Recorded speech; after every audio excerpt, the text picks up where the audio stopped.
Okay, now let's learn how to draw sharp key signatures if given the key.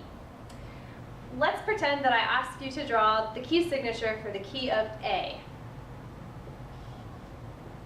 Remember back to our previous video on sharp key signatures.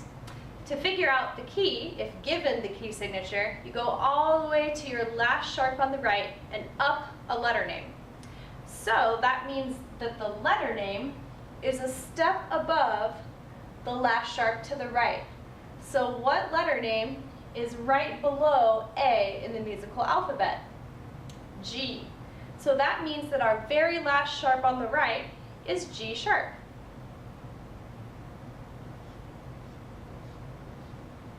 Now, if you remember our order of sharps from a previous video, that's great. If not, I'll go ahead and write it up here as well.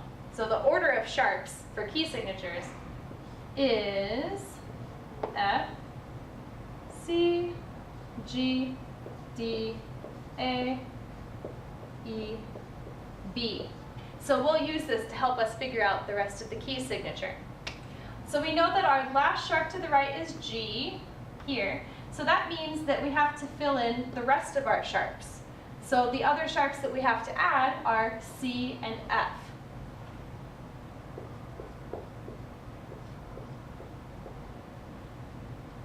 Let's go through that process one more time.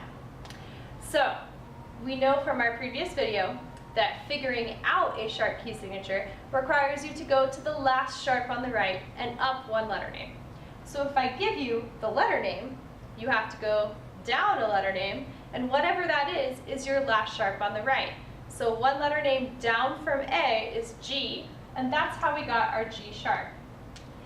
Now that we know that, you can use your knowledge of the order of sharps to figure out what comes before that. So that's how we got our C sharp and our F sharp. We'll definitely do more examples of this in class.